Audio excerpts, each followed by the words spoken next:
How are we all? Has everyone got a raffle ticket? No. Has anyone not got a raffle ticket? No. Oh, yep.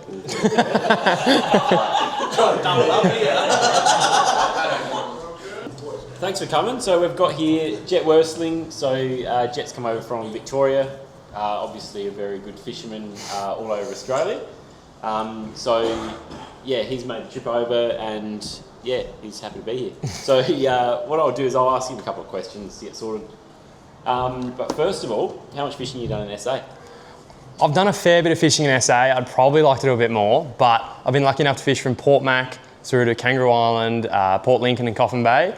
And every time we've been lucky enough to actually do really well, catching barrels at Port Mac, massive salmon off the beach at Port Lincoln, and some of the biggest whiting I've ever seen in Kangaroo Island. So it's been pretty good, but I reckon I've got a bit more to find. Yeah, yeah. And you just came back from Coffin Bay? Just came back from Coffin Bay only 2 months ago, and that was incredible. But yeah, like I said, I reckon there's a lot more to explore, and I want to go out west and find the big mulloway and stuff like that. Yeah, yep, for sure. All right, so what is it about fishing that makes it so special for you?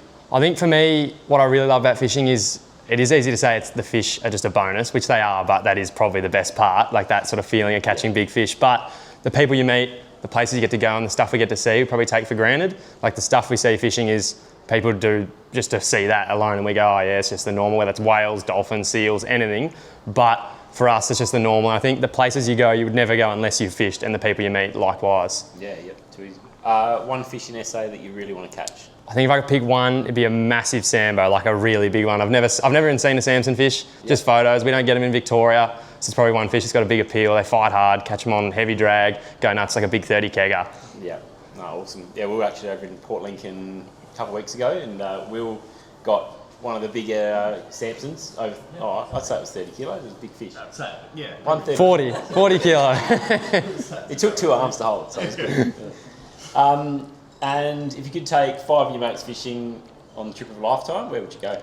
I'd probably do a liverboard somewhere. So take 5 mates, go for a week or 10 days and just have an absolute ball. Fish 24/7, that's the beauty. You can fish during the day hard, sit down at night, have a beer, have a drink, have some food, and leave 2 rods at the back as well, and you're fishing 24/7. I'd probably go somewhere remote, like in the islands somewhere, like casing GTs, dogtooth, you name it. But anything like that with your mates would be wicked on a liverboard. Yeah, nice. Probably the Seychelles or somewhere crazy. Yeah. No, very good. Cool. All right, well, thanks heaps. I think everyone's trickled in. We'll get your raffle tickets sorted after at the end. But in the meantime, I'll let Jet get on with it. Thanks for coming. This is obviously part of the Let's Go Fishing Comp. It's sponsored by the South Australian Government, and it's all about getting everyone fishing and exploring the state. So Flathead, really important recreational species. They copped a bit of a hit through the recent algae events. But there's certain parts of the state where they weren't impacted and they're really, really good. So areas, especially on the west coast and areas of the southeast, it's really, really good fishing still. So Jet's going to tell you all about it. It's honestly one of my favourite fish to catch on soft plastics. Yeah, I'll sure. let you get into it. Thank you very much, mate. Thank you everyone for coming to listen to me talk about something that I'm actually quite passionate about. I hope, and a goal is that you can gain at least one thing from this to help try and catch some flathead and better your angling experience. If you've got any questions throughout, feel free to chuck your hand up and I'll try and answer them in case you're going to forget by the end, and if not, I'm sure we'll run some questions at the end. And whatever I say, it's just my opinion, it's just what's worked for me. It's not necessarily the be-all end-all, but it does all work, but just trying to share what I know. I've been lucky enough to fish in a whole host of locations around Australia and the world, whether it's the most built-up cities or the most remote locations, and it's what keeps me kicking. I love fishing. It is just, at night I just sit, what can I do? What can I do to get better, and it's just what keeps me going. My favourite fishing styles, anything top water, anything visual. I love watching fish come up in the spread or casting at certain fish and going, oh, he's going to come and eat it. When you can preempt what's going to happen and your heart's already pounding before it actually happens, it's just incredible. And that to me is just the absolute pinnacle. Gets the nerves up, gets you excited, and you know you're possibly about to have something epic happen and you get to experience the whole thing. My favourite species of fish are swordfish by a country mile. I think they're the toughest fish on the planet. There's nothing else that you can hook, put 15 to 30 kilos of drag on, and for 6 hours, literally, with no word of exaggeration, get dragged around the ocean with nothing you can do and you feel helpless. But like whether they're 50 kilo or 400, they're just special. You look at them, because they're so deep, we don't get to see much about them. They're unknown, and every time you see one, you go, that's just an incredible animal. And they fight so hard. And when you're on the leader, they're the one fish that I've seen where when you get within bill reach, they literally turn their big eyeball, look at you, and they'll line you up and they'll actually nail you. So you got to be careful, but I think there's just a cool respect for them. I also love tuna, both bluefin and yellowfin. Probably one of my favourite topwater fish to catch, whether you're watching them in the big bait balls or just watching bait shower. They crash bait, they jump, they hit surface like nothing else. And also the visuals you get to see with them. Big bait balls down south here like Port Mac, Portland, Port Fairy. You get whales, seals, dolphins, everything all mixed in, and catching tuna is just a bonus casting into that. But it's always cool to see. And I think it's also cool with tuna, you can take them home, you can generate them, give them out to everyone, and they're just beautiful to eat. Like some fish, they're cool to catch and catch and release, but tuna, you can genuinely catch them, take them home, and people are that appreciative when you give them some because it's worth so much to buy and it's not really worth it. Murray cod are one of my favourite, if not, I reckon the best freshwater fish we have in Australia. I love barra, but I think cod, that big slob and that big hit they have, I don't think anything comes close. They're our biggest freshwater fish and they hit like nothing. That topwater strike is, honestly, it's like a shotgun going off. I think it's the only way you can describe it, especially when they're over a metre.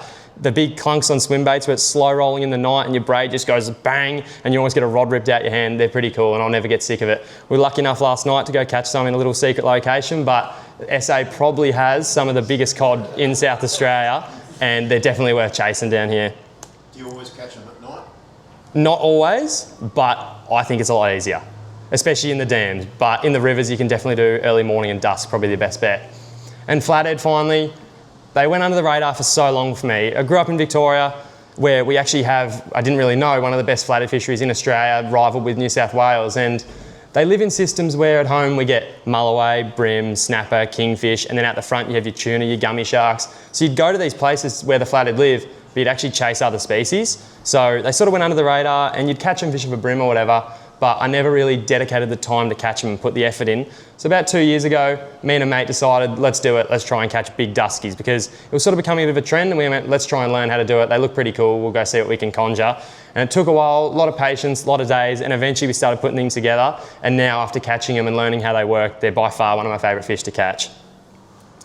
I love them because, like I said, with the surface stuff, it's all visual. You can see the colour of the water there and how clear it is. And I reckon that fish would have come out of probably around here, right up next to the beach. And watching them, a lot of the time you actually see them before you cast. And if not, you always watch your lure and you can actually see them levitate off the bottom like a magic carpet and just start beelining it for your lure. I think the whole time, because you're staying on edge, always watching your lure, twitch, twitch, twitch, you're always excited, always ready, and it keeps you focused and actually makes you a better fisherman without meaning it. It's also relaxing. Like, I love fishing offshore, whether it's going to the shelf or whatever, but there's something nice about being in a still bay, a little sheltered area, dependent to being like on the shelf and just getting crashed by big waves and swell all day. And you can fish a whole day, multiple days, and it's just nice and relaxing. Get out on the beach, go for a walk, have a cast. There's just something about it. The topwater eats, I think, is the most underrated thing about them that people haven't seen. The only way I can describe it is literally a 60 or 80 centimetre cod. It's very similar. For their length, I reckon they hit the exact same. It's that same implosion, and the first time I saw it, I actually was like, is that a flathead? That can't be right. But it's insane. They'll slurp a lure that's 200 mil long off the top and you go, whew, I'm on here. But it's also cool to be able to catch big fish that in Victoria, our duskies get to about 8 kilo, 9 kilo. And here the blue spots, like a mega one will be like 4 or 5 on brim gear. So you're catching them on like really light tackle. They fight like crazy. And I think it's cool to be able to catch proper fish on brim gear where you'd normally just be catching say 40 to 45 centimetre fish. Back home, my craziest session, me and a mate, we thought we'd have a good day, just we're expecting 2 or 3 nice ones. And by 1:30, I think we started at 7, we had 12 over 80 and it was just mental. We spent more time actually getting hooks out of fish and taking photos than we ended up casting in the end. So we were getting, near the end of the day, probably 80, 85 centimetre fish to the boat and actually just pulling the trebles out of their mouth and letting them swim there because we just wanted to keep catching more. It was mental. All on surface, you can see how calm it is, like an absolute mirror, and see this like shale here sitting in that sort of depth and you're just watching them come from everywhere and it was absolutely mental. Session I'll never forget and still the best session I've ever had. Hopefully I'll beat it one day, but if I don't, I won't be too upset because how do you beat that? That's my biggest ever dusky and the one that really paved the way for me. I'd done 3 or 4 days fishing down at Gippsland with my old boy and I was sort of running it, like I took him there and I was sort of showing him what I'd learned. And I still hadn't done much of it, hadn't caught a big one yet. And he was fishing side by side and after 3 or 4 days, he'd probably caught 5 or 6 fish over 80, between 80 and 89, just casting next to me. And I hadn't caught one over 60. And I was like, this is getting ridiculous. He was just casting side by side. I'd go down the back to get him something. He'd cast where I was going to cast, catch an 85. And I'm like, this is ridiculous. On the last day, found a new bank, said, we'll fish this in the morning. I think 3rd cast, this fish ate off the roof, probably 5 metres off the rod tip. And I originally thought it was a really nice one, but didn't know. Took 50 metres down the bank, ended up chasing it down the bank in the boat. Probably a 5 or 10 minute fight later, we netted that beast and it's still the biggest to this day and the fattest one I've ever seen. If you look at like my fingers under its belly there, you see how round it was. It was almost like a football, and yeah, it was not a normal flathead, but that fish was the first one I ever caught on surface. I think it was the first flathead I caught over 60 centimetres too, and I'll never forget it, and that's one of the ones that really paved the way for surface fishing for flathead and trying to find these bigger models. This is probably the biggest thing in flathead fishing, because I've always said they're an easy fish to catch, they're not that smart, but they're a hard fish to find. They don't sit where we'd normally expect most of the time, as in generically. As you can see, all flathead, they're not pure sand colour, they're not pure. They have dots on them. You can see very vague like stripes on them, different colours. And that's because they don't actually sit on plain sand most of the time. They like sitting next to shale and weeds. They'll sit on the sand, but right next to that darker colour. And what that does is give them more of a really good blend of camouflage. You can see the white blending into their back there. Because if they sit on top of sand, they stand out a lot more. And they'll sit on the sand, but as long as they've got weed or something next to them so the bait will come off. So that's one thing that we started, is we were fishing banks that were just pure sand, like pure white, beautiful sand, and catching less fish. We'd go to banks that looked more like squid ground with weed, sand, like we'd catch whiting, and we'd end up catching a lot more flathead. And we could see when you'd spook them and you'd look down, they'd be sitting on the edge of the weed, in the shale, and it made a big difference when we caught them, and you look at the patterns and it actually makes a bit of sense. But the bank size and depth can also play a big part. We started fishing these big banks, like the size of football ovals, because you look and go, that looks incredible. But the issue is when you get on a massive bank, you've got so much room to fish that, say there's 100 fish on the bank, the chances of you actually casting over one's head are so limited. The fish aren't concentrated. So we found the smaller the bank is, say castable distance across, and you can fan across it, you're a way better chance, because you're actually going to run the lure over their head and give them something to eat. Depth-wise, we originally started in that real shallow 30 to 50 centimetres, but now I do most of it in, say, 30 to $1.50 m, normally up to waist height if you're on top of the flat itself. They'll eat surface in anything under 2 metres usually, and they'll sit with their backs out the water, but it's easiest to work a lure in, say, 60 centimetres to a metre to find them. But you can also fish that 3 to 6 metre range, whether that's hopping plastics or hard bodies as well. It works good to hop a plastic in, say, 3 to 6 metres where you can't actually get a hard body down, you've got to fish those holes, but they'll sort of sit anywhere. But if you want to cast up to them where they're moving up with the heat, you definitely want to be in that sort of range where you can actually see the bottom and see where they're sitting. It was also handy when we go across flats to keep our eyes down the whole time, not only to see fish spook, but see the lies if we hadn't caught fish there. Because if you just go on a new flat and you see the lies, you can see fish have been sitting here, you can see what they'd like to sit next to, and you also know next time you go back, there's a big chance they were sitting exactly where you saw those lies last time. And sometimes you can get a gauge on how old the lies actually are by how much stuff's actually in them, if they're clean, if there's puff clouds there, if they've just left. So that was a really good indication if we hadn't caught fish. Keep our eyes down and look just to know if the bank ever hold fish in general. We found with the bait that, like you'd expect, the more bait, the more flathead, and it goes without saying the predators are going to be where the bait is. But we have caught them on flats that are absolutely barren, but most of the time you'll find the big concentrations of flathead are right where there's mullet everywhere, salmon, bream, anything. Any life really, because any life's going to be eating bait, and that's why they're up there. Have you ever fly fished for flathead? I have. And it's very effective, but hard work. But they love eating it, but obviously casting distance is your issue. But it does work.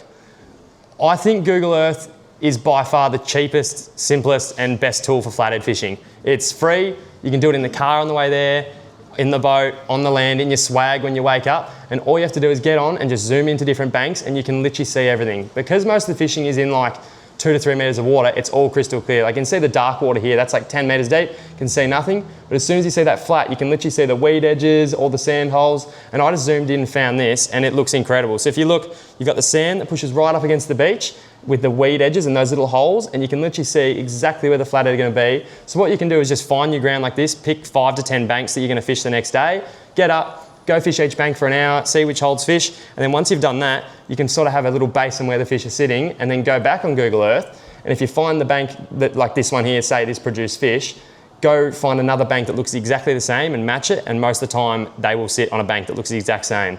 Obviously conditions that, like say that weed edge or whatever, is what makes them sit there. But if you go to the other side of the system and there's a bank that looks very similar to that, 9 times out of 10 on the same conditions that you caught fish there, there'll be fish on the other one. It's great to save time and money because, like I said, you can do it in the boat, in the car, and you don't actually have to waste fuel just driving around to different beaches hoping that there's going to be banks and flathead there. Because if you just drive to a bank, you don't know if it's going to come out, if it's going to go straight down. So it's good to know you can just go from point A to point B, save time. And yeah, it's just a great tool because there's no other way, apart from putting a drone up, which is annoying, you can literally just zoom in, see where they're going to be sitting, and then copy that to catch more in the future. The conditions definitely affect the flathead, even if you're on banks where they normally sit. The warm weather is probably the biggest one that really makes them push up extra shallow. They get up in there to sit on that hot sand in the sun when that temperature and that day heat really comes. So a lot of the time, you'll get like 10 in the morning and they'll actually start moving up and you can see them because they'll swim in front of your boat, swim up onto the flat, and then in the arvo, they'll sort of stay because it stays warm until the sun comes down. But the big one is if you go to bed at night or you wake up in the swag in the morning and there's clouds everywhere and you can't even see the stars, that holds the temperature in the air.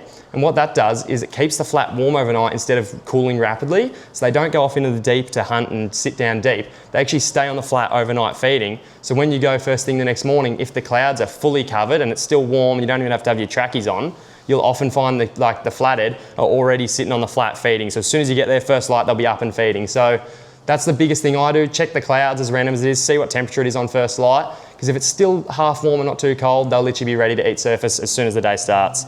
And the water clarity, it goes without saying, the clearer the water it is, the easier it is for them to see your lure. They don't mind, they'll still eat in as dirty as it gets and you'll still catch them, but they're sight fish, they use their eyes for all of their feeding. The clearer it is, they'll eat a lure from 20 metres away if they can see it, so you just want that water clarity as clear as possible.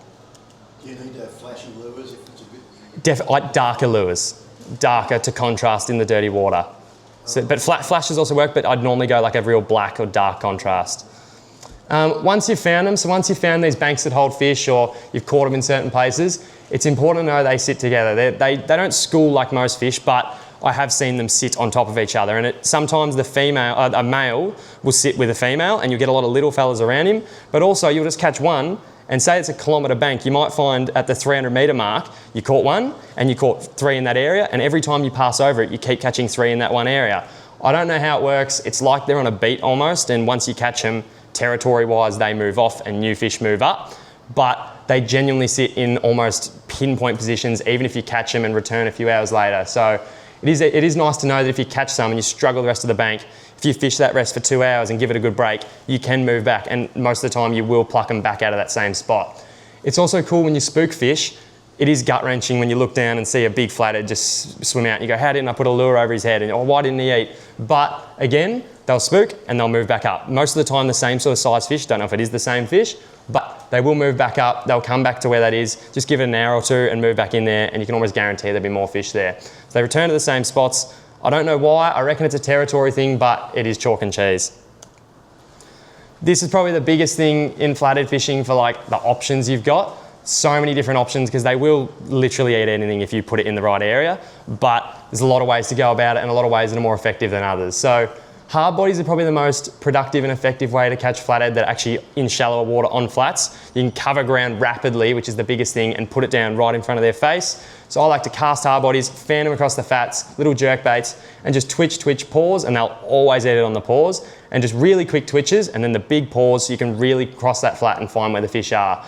Great search bait just to keep casting, keep finding where they are. Metre fish will eat it, 50 centimetre, 20 centimetre fish will eat it. It's just a great way to find them and a great way they'll just love eating it. Plastics wise, if you're fishing that sort of 2 metres plus, or even if you want to fish a bit slower on the flats, they work a treat, again, really effective. Great in 2 to 3 metres, we actually want to hop certain spots and slow it down a bit. They love it. Again, they'll always eat on the drop, and I try and use the lightest jig head I physically can to hit the bottom, because when you hop it, flathead look out and up. So the further the lure comes off the bottom, the further they can actually see it from. If you only hop it 10 centimetres off the bottom, a flathead from 10 metres away won't actually see it leave the bottom and he won't come over to it. But if you get it a metre off the bottom, there's a chance he actually sees that with his line of sight and he'll come over and eat it. And again, they'll always eat on the drop, so you want that slow fall, and a lot of the time you'll just get the big clunk, or as soon as it hits the bottom, I've had, they actually come and sit on it with their throat, and you'll actually just go to hop your next time and have pressure, and you'll have a fish, and they actually sit on it. And I don't know if it's them trying to squash bait fish or sit on bait fish or what it is, but they do it, and it is random. But plastics are great for that, fishing that and covering that ground. If you know there's fish there, they're really effective just to get a bite out of finicky fish. Swim baits, on the other hand, probably the least effective way to catch them, but if you want to catch a trophy flathead, like a real flathead, and get a bite out of a big one, it's the best way to do it by far. Shallow water or sinking ones in a little bit deeper, but still shallow is the easiest. Roll them through. I would never fish them in a place where you've never caught flathead before. I'd only fish them if you know they sit in that area, because if they sit in that area, you know there's a big chance of a bigger fish being there. But as far as a search bait goes, I'd never run one if you didn't know they're in the area. But if you know there's fish there and you really just want to try and catch a big flathead or a trophy fish, it's definitely the best way to get a bite and make that one bite you get worthwhile. Surface, That bent minnow in the middle there, I've actually retired that now. I think last season that caught over 40 metres of flathead. That one lure. Most of the time I don't even change it. I just use that. I give mates other lures if they want to use something different, but that's my old faithful. Surface, it does the opposite to a plastic. Instead of coming up and then going down, it goes down then comes up. 2 twitches, real slow twitches compared to a hard body, real slow so it doesn't tangle. They just go 1, 2, and they just float up like a banana, and they always eat it as it's floating up or as it hits the surface. If they eat it when it's floating up, you just get the massive clunk and you never miss them because they actually inhale it. Sometimes off the top they miss it because they come to eat it off the surface, misjudge it, or they'll hit it and your bent flies through the air. But it's a really effective way to catch them. It gets the eats because I think it's a lot slower and it really makes them want to feed.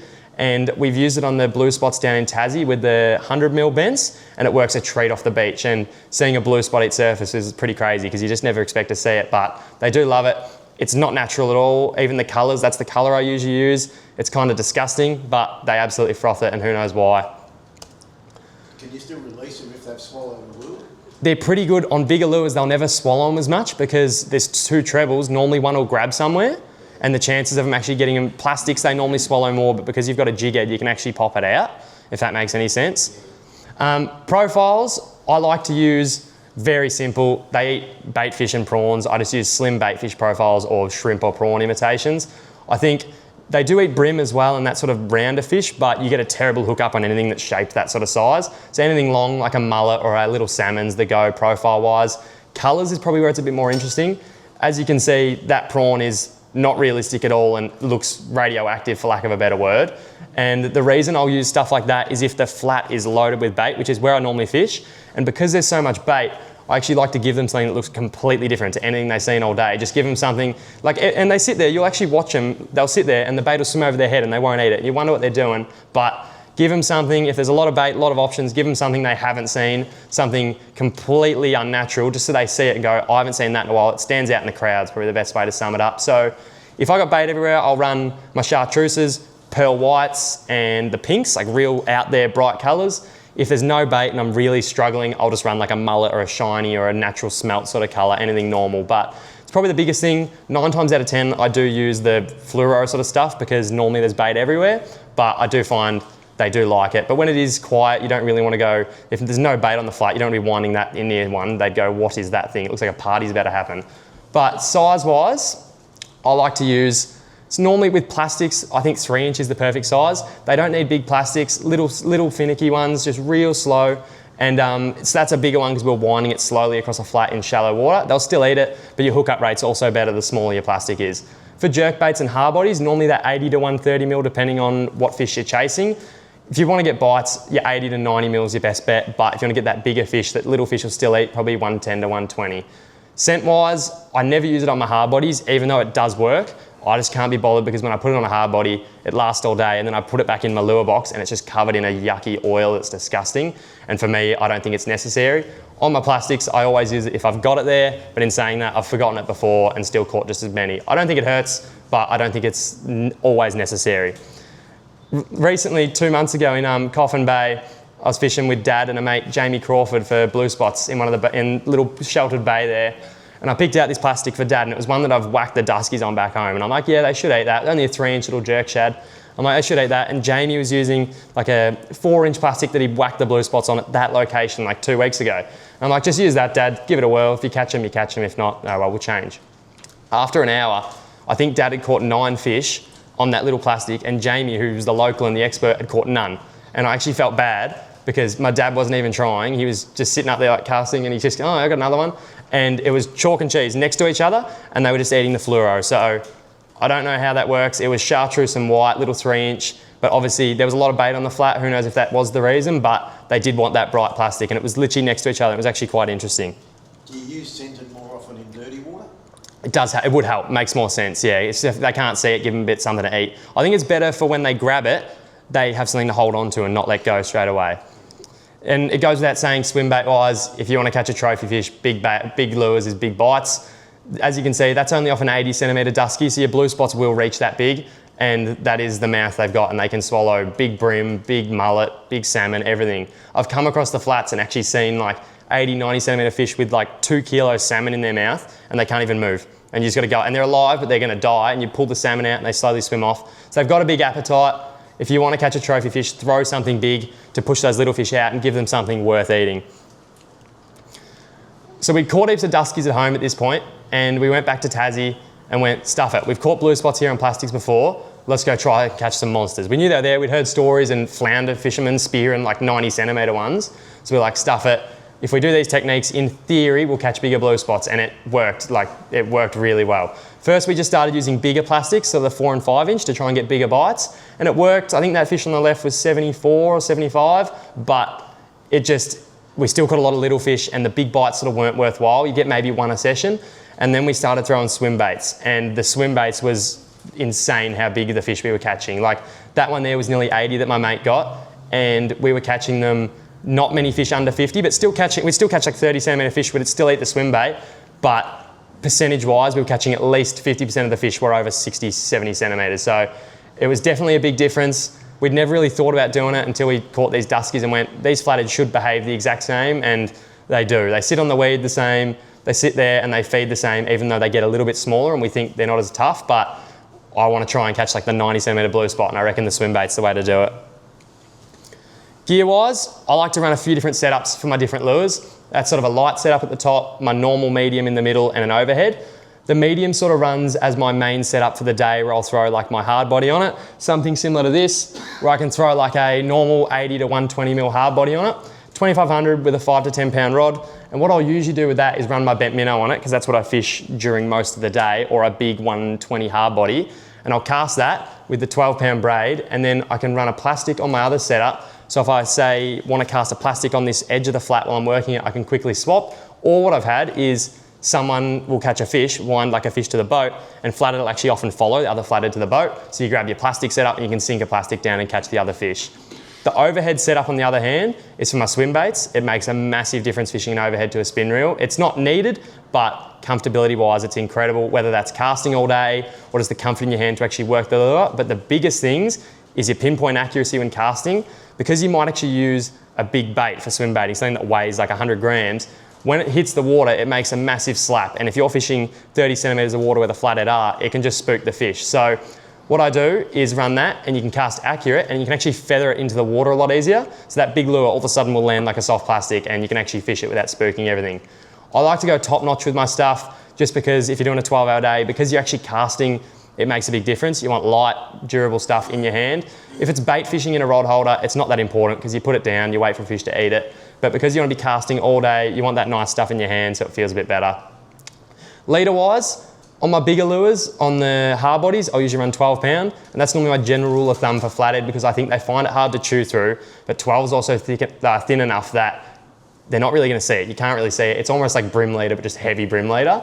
And I'll normally run the same with my plastics. I've just found on the plastics though, because the plastics are smaller, they actually get them down their throat a bit more, and the 12 pound will sit in between their teeth. And because of that, I touch wood, haven't had many issues with chafing fish off, but a lot of the time they'll get in the boat, you'll actually grab the leader to pull the lure out and it'll just pop in your hand. So 12 seems to survive the fight, but always check it after catching a fish and normally retie it.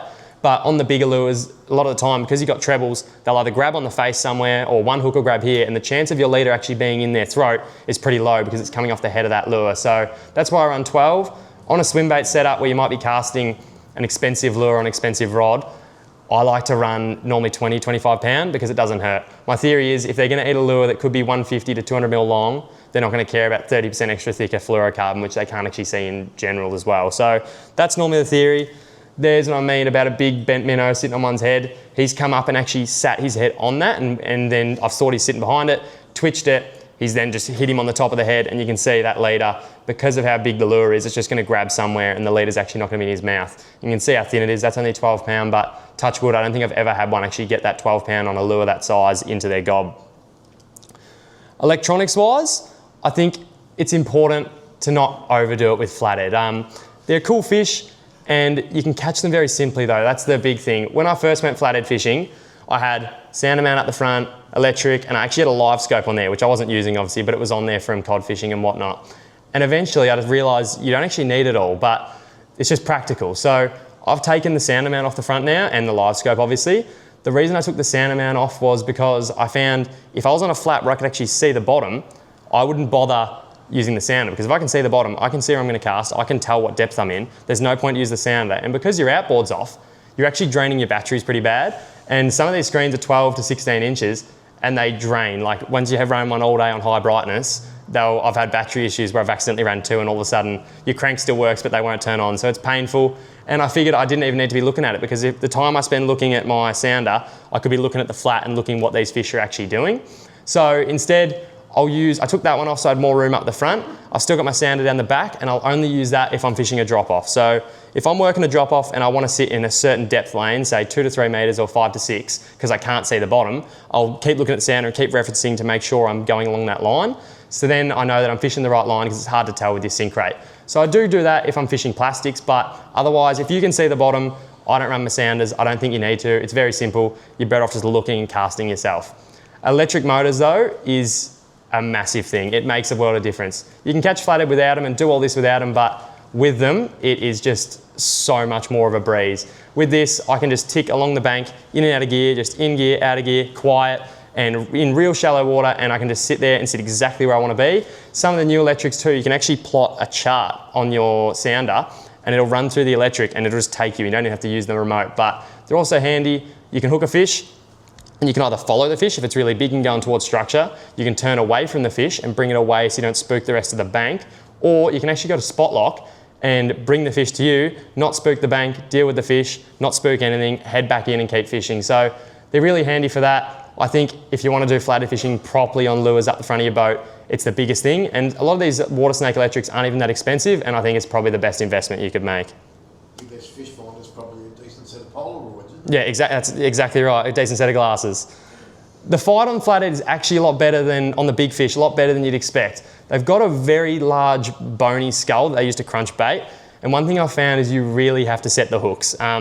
A lot of the time, if they actually get your lure in their mouth, if you miss those lips, which you can get a hook through pretty easy, that top of that mouth is actually quite hard to get a hook through. So I set my drag pretty high, as in higher than I'd want to fight one on. It won't break my leader, but I would never want to fight one on that because I feel like I'd rip hooks out. As soon as I hook one, I set the hooks and wait for him to take line. As soon as they take a centimetre, I back it off. And what that does, in theory, is if it's in somewhere like the top of his head where it's a rock or the bottom, it should set the hook, and then I back it off and you just play the fish. They fight, the bigger ones, almost like a squid in a weird way after their big run, because you'll bring them to the boat and they'll go off like a zzz, zzz, zzz, because they just do big beats to the tail. Because their tail's so big fan on it, and their sort of whole body actually works as a tail because they sort of roll like an eel. They do those big, slow runs. So at the start, they might go nuts, but then you just want to play them, let them do their runs, and then bring them up to the boat. The issue you've got though, they don't like the boat at all, and they always come up head first and sort of sit still.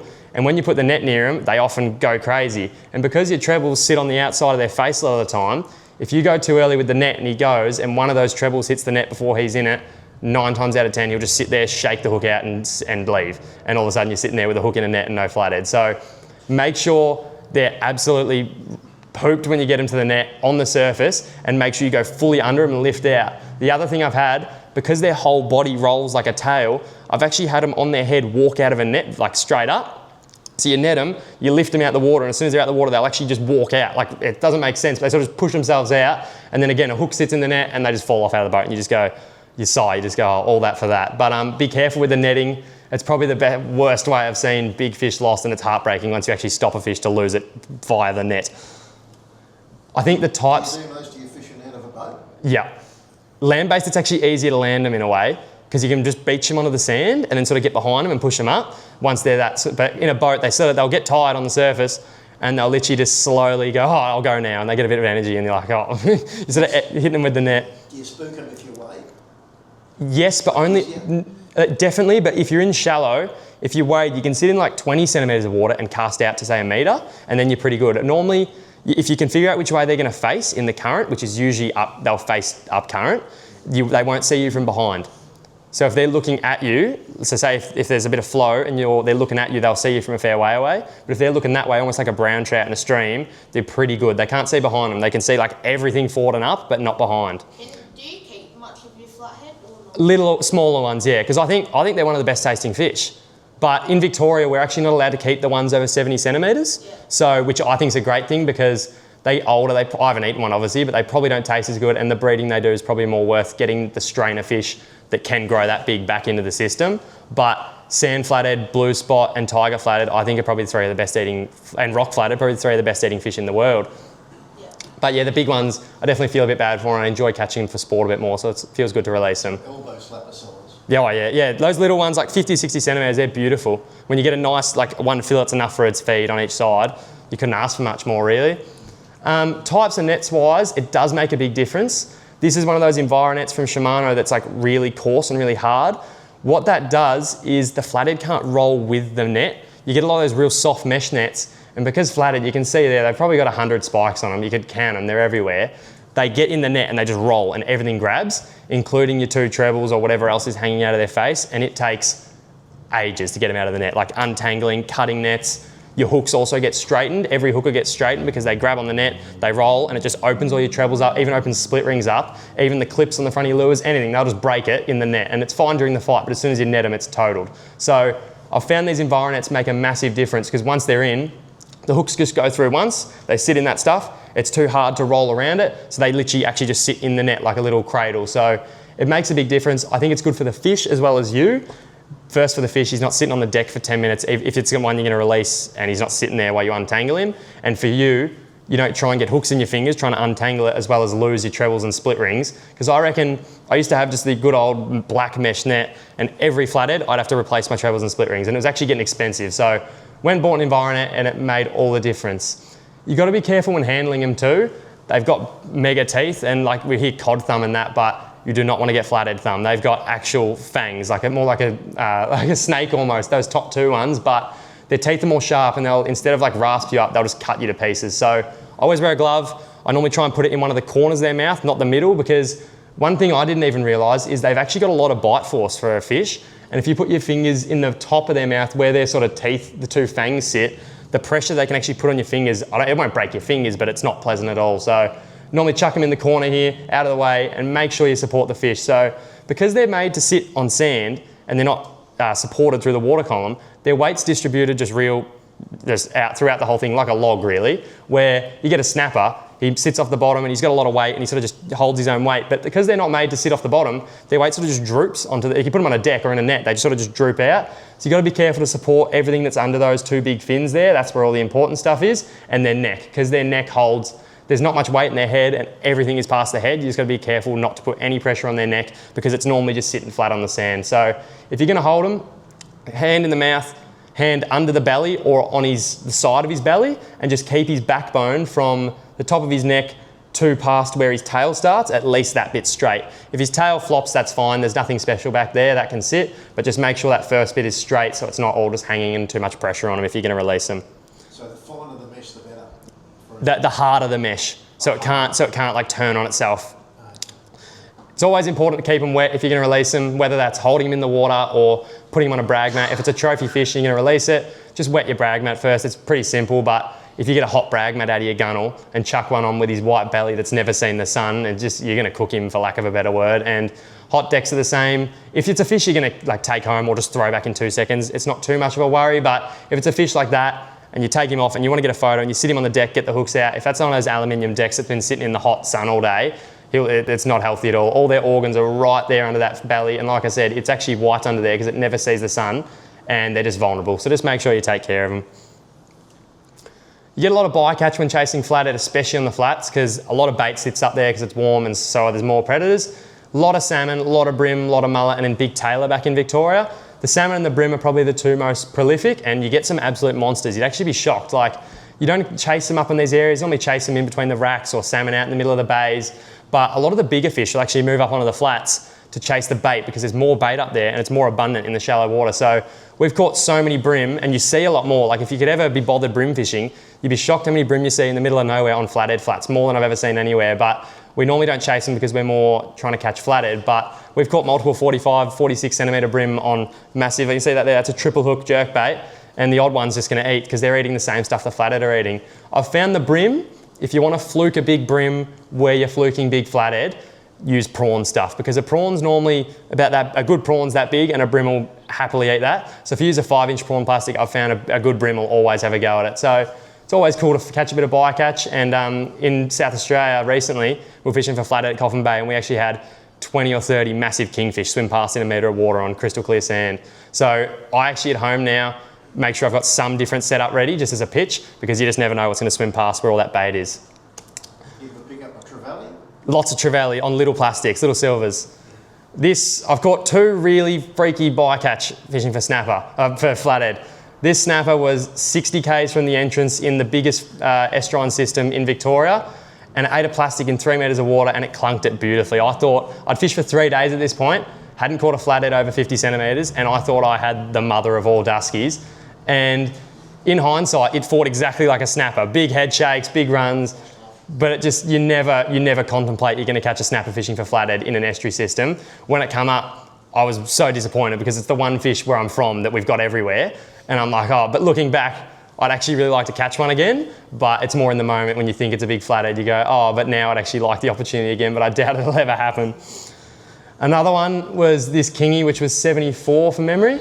And this was even crazier because this was actually on the flat. That water you can see behind me, he was in about 60 centimetres of water on that, and pure fluke, casting for flathead, heard a boof to my right, sounded like a normal tailor or even a mullet hitting something, and went, oh, stuff it. And by fluke, I had my bent minnow on my rod tip, I opened the bail and threw it over my shoulder like a joke, hit the water, I twitched it, wasn't even looking, I hear, poof, that's random, set the hook, and I'm like, oh, I must have a salmon or a tailor. And just come to the boat, and I seen it, and there was about 10 others with it, and some of them were a metre long, and I went, it's a kingy, and it took about 100 metres, I'm on 12 pound, burnt me down the bay. I said to my mate, start the outboard. I ripped the electric up. We started chasing this thing at like 15 knots because I was absolutely getting toasted. I was about to lose all my line. Eventually got on top of it, sat on top of it for probably 20 minutes and just sat there looking at it, couldn't lift it. Eventually lifted it, and all the kingies were sitting with it. They're about 10 that size and 2 that are about a metre. And I said to my mate, he's like, do I cast? I'm like, nah, we'll lose both. So as soon as I put it in the net, as soon as you net it, throw the fish to me and just drop your lure in the water, and hopefully we get 2. And he net it, he threw the kingy in the boat, his bent hits the water, boom, one exploded on it, and that one actually burnt him and just toasted him into the weed or something. But so cool, and I'm lucky I landed it. I didn't think I'd ever land one fishing for flathead, but it just shows where that bait is. There's going to be other predators, because flats hold a lot easier bait to eat than where these fish normally live. It's all in shallow water, it's warm, and they're all schooled up, not expecting this sort of stuff. So always be prepared, because you never know what you're going to catch. I like to make sure when I fish for flathead that if you catch trophy fish, you want to take the perfect picture if you're not going to take it home. So I always put the fish first, make sure you take care of the fish, and you can do little things like this, like just going in the water, because on the front of your boat it's a lot harder, because if you want to swim the fish and get some good photos, it might take a few minutes for you to say, dunk him in the water, put him on the deck, get one photo, oh, that didn't look good, swim him again. So I like to actually get out the boat if got a really good fish. So I'm just standing in the water here, kneel in the water, hold him in the water, your mate can stand there and you just take your photos there. It makes life 1,000 times easier. And by doing that, you can just keep swimming the fish, take as long as you want. The fish is just going to keep getting better. And the good thing about flathead is you can actually revive them by sitting still. They don't have to move back and forward. Because they sit on the bottom, they can literally just sit there and just slowly breathe. They don't have to be moving. So you can literally just put your hands in his mouth, hold him on the bottom, just clamp him to the bottom and just wait for him to get better. Location's also good if you jump out of the boat, because you know you're going to hide wherever you're fishing what is behind you. If you're in the boat just by accident, sometimes you might have, say, a landmark behind you that other people might know that you don't want seeing, or whatever that might be. If you jump on the beach, you've got trees and that behind you. If someone can pick one tree, they're doing a pretty good job and they probably already know where you're fishing. Positioning wise, I think the only way to take a photo of a flathead is like that on their side. Unfortunately, the way they normally sit, they don't look that impressive because they're only about that tall max. And if you put them on their side, you get both eyes, you get all the fins, you see how wide they are and sort of get a better field of view. The only way you can sort of do that is by holding that sort of real high in the top of the jaw there, and then supporting all those belly and just holding it, and the tail's always going to flop. They're a really painful fish to get a photo of, because unlike a snapper or a brim or whatever it might be, you can't just hold one and it just sits beautifully for the camera. But if you make it work, you can make them look pretty big and look like crocodiles in a way. And if I'm by myself, I make sure while I'm swimming the fish or have it in the net, set up all my cameras and everything first. Get everything ready before you muck around with the fish. So then once you start playing with the fish, you don't have to keep lifting him in and out. Just get everything ready.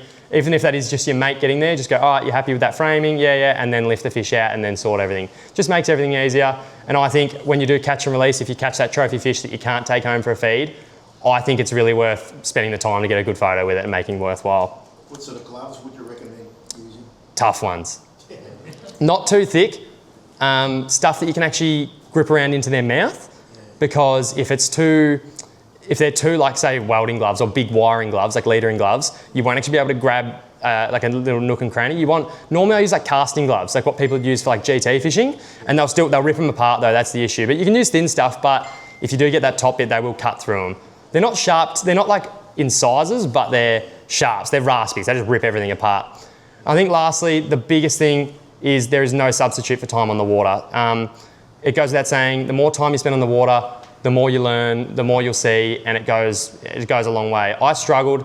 I reckon my first 4 or 5 days fishing for duskies and big flathead, I probably caught 2 or 3 in general from those, and 12-hour days, big days. And I just found the more you fish, even go back to the same spots, you just learn so much. There's no substitute for it. Obviously, it's hard to get the time, but if you do find the time, keep working at it. Keep looking at your spots and just keep fishing where you found fish eventually, and you'll literally start putting 2 and 2 together.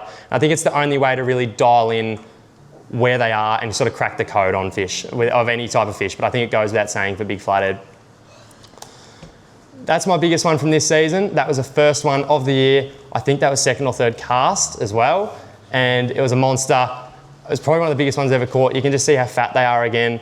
That was really early in the season. So I found, that was, I think, early November or late October. I found that as soon as that water starts warming is when you'll catch your bigger fish, because they're the first to move up onto the flats and the first to find that bait.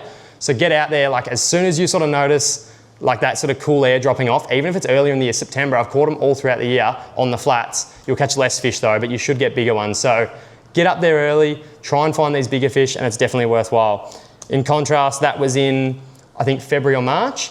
And you can see all the weight it's lost from the warm water after not feeding for a while. Obviously an old fish, but lost a lot of weight, extremely skinny. That's actually longer than that last one, but he was probably half the weight in a way. He's just a long, skinny. He actually looked a lot bigger than he was because there was no fatness to him. He just looked like a long log. But once again, you just got to fish. They'll be there all year. I think the easiest time to catch them is sort of your peak summer, when you should have a mix of big fish up there and all the fish up there, but they sort of taper off when that water drops and they sort of really rise hard early in the season. That's another photo, my biggest one ever. As you can see, they're incredibly thick. We're lucky down here, compared to say New South Wales and Queensland, our cool water actually means they grow a lot slower than say the flathead in New South Wales of the same subspecies. And what that means is they actually put on a lot more weight. So I've found our fish in Victoria and the blue spots in Tassie are normally about, for their length, 2 kilos more than they would weigh in say New South Wales, because they just grow so much slower. And you can see how round they actually are. That's a 93 centimetre fish. In New South Wales, that fish would look tiny on a photo because they go real skinny there and they've just got a head on them. So it's cool to catch our big fish, and they're definitely worthwhile, and it's cool to learn about them. But thank you all for coming and listening. If you've got any more questions, I'm sure we're happy to answer whatever you've got. So they prefer warmer water, do they? On the flats. You'll catch them, if they're going to be on the flats, they'll prefer warmer water because that's where the bait will move when the water's warm, because all the other stuff's on the surface that we can't see, like micro stuff. When the bait's up there, they'll move up there chasing that, and it sort of goes hand in hand. But if it's a bit cooler, like I said, at night, when you don't have the clouds, they'll go down in that 2 to like 6 metre range or even deeper and just hunt and move all night instead of sit still, and they'll actually chase their food and keep warm. You ever been spiked by one? Bad. Yeah. They don't, and obviously everyone says they're poisonous, which are venomous, which they are, but it's not going to hurt you. It just gets infected really bad. But they do get infected bad, especially if the spikes, the worst, most painful one's on their gill, that really big one.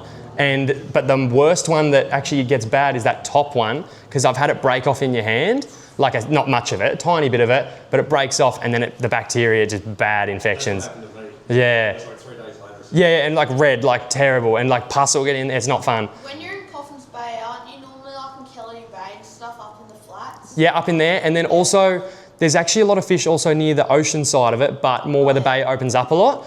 But I've found they don't genuinely just like bays. Anywhere that you've got those sort of weed edges. Like the national park? Yeah, correct. Yeah, near the dunes and stuff. Anywhere you've got sort of those weed edges and stuff, they will be sitting. And even if that happens to be on the ocean side, they'll still be in there. And I've actually caught duskies in pure ocean, in surf, and blue spots as well in Tassie. Yeah. Most of our spots in Tassie, where those 2 big ones come from, is in pure surf beaches with weed on them. Yeah. Just a little bit protected so you're not copping waves all the time and they can sit in shallow. But pure surf actually produces bigger fish usually because they're feeding on bigger bait. Do you use bait for them? I don't, but I've caught I think both of my biggest ever blue spots have been on bait by fluke. So they love it. It's a great way to fish from. And what I've done once is done a flathead trip and camped on a bank somewhere there and actually cast 2 live mullet out at night and caught them like that, just so you're fishing. Like live mullet, like as in just a live bait. Yeah. And the other thing we've done is in New South Wales, and it would work down here too, is actually fish slimy mackerel for them, dead, which you could do with a pilly here. And you just pin a treble hook through their nose and you actually cast them up on the flats and slow roll them across the bottom. Random technique, but it actually gets eaten. It looks terrible. They just roll like this, real slow, but they get eaten really good. Yeah. But you can anchor up. You can actually burley flathead in really good, especially blue spots and rock flathead, like whiting fishing. Because I think 2 of my biggest blue spots have actually been whiting fishing. So you burley them up, they'll come up your trail, and you can actually fish bigger baits on the bottom and try and catch them, or hot plastics through your trail. Yeah. Brimble having your pilchards too. Yeah, exactly right. So that's the only issue. As soon as you start burleying and trying to fish bait, you'll catch a lot of bycatch. Where fishing for flathead, you will catch bycatch, but I feel on lures your bycatch is normally more highly regarded. Yeah. What gear have you got there? The lures or the Rod. What rod are you using? So this is, like I was saying, that medium setup. This one here is a 3000, which is normally what I run, like a 2500 or a 3. And then something that's a bit stiff enough, and normally around that 7 foot range, so you can cast far enough, but something stiff enough that you can actually launch a big hard body on. You want to be able to give it a bit of whip, and then you want that sort of stiff, fast action, so you can actually set the hook properly. What reel is that? That's an Ultegra, one of the new ones. Yeah. They're a really nice reel, probably one of the best reels you get for their price range too. Brand new. But How much line can you get on that? of 12 pound, 250, 300 metres of that new thin sort of stuff. But you normally only need the top. I think I've probably used 60 at most ever, but I normally fish 12 pound because it's so thin, 12 pound braid. You can run 8, you can run 4 pound braid. The braid's never going to break on you really, but you can run 12. It's a lot easier to tie your knots in, a lot easier to tie your FGs, whatever that might be. And if you do that, it just means you still got the casting distance and you still got the line capacity. It's just you got a bit more strength behind you if you ever need it. But once they do their first original run, they normally calm down a fair bit and you can sort of play them, but you just got to be careful with that first sort of stuff and then chafing through your leader. Braid gives you a few extra chances, doesn't it? Yeah, exactly right. And it's just a lot easier having the full connection. So when you feel that fish, whether that's while you're twitching a lure, you can twitch the lure properly, or when he eats it, when he full on takes it, you can actually feel the line go properly. With mono, it's a bit harder to feel because you stretch. So he's got good connection. It's great for setting the hooks, and it's easy to fight the fish, in my opinion. You got a tide preference? A lot of the places that I fish don't actually have tide for these flathead, and I think it's a lot easier to fish from in places that have a low tidal influence, because the bait sort of holds no matter what point in the day, and you'll see the lies a lot easier because they last weeks. Like I've seen lies, I've been like 5-day trip, seen them on the first day, and the same one is still there 5 days later because the current isn't even taking them away. It's easy because you know all day they're going to be in those areas, but the one thing I have found with tide is they love to, if you've got proper tidal banks, they'll move up when it comes up and then move off when it comes off, and they'll always sit in the direction that the tide's pushing because in theory the bait should be coming that way. In theory, the top of the high is the best because the fish should have moved up, and then as soon as that starts dropping off, they've moved off. But I think I've caught them. Once they do that though, you can fish the back edge of the flat, which is then lower, and they'll also be on that. So I'd just say the biggest thing with tide is whatever way the tide's running from, is make sure you go up tide so you're casting in front of them and not the other way around, because otherwise they'll see boats, shadows, splashes, and just spook. When you're fishing in the surf, Yeah. are you looking for weed beds or are you looking for gutters? Gutters are really good, but I still think the weed's the best if you can have it. But a lot of the time, if it's a proper surf beach with actual rolling surf, you won't get many weed beds, not where you want to be, because there's just too much happening and it just destroys it. So if that's the case, then fish your gutters, and they will sit in your gutters really well. But ideally, you know, those sort of surf beaches that have something that protects them, like a point or something that sort of wraps around, that's when you'll have your nice weed bedges that don't get hit often, because people don't go, yeah, like a sandbar that's got some weed growing on, or that shale or rocks, whatever it might be, and they'll sit up in there and it won't get hit often because it's offshore. And that's where you get the bigger fish that have been living offshore, tolerating more pressure, more tide, and eat bigger baits. So it's definitely worth fishing. Awesome. No worries. Thank you, everyone. Prizes?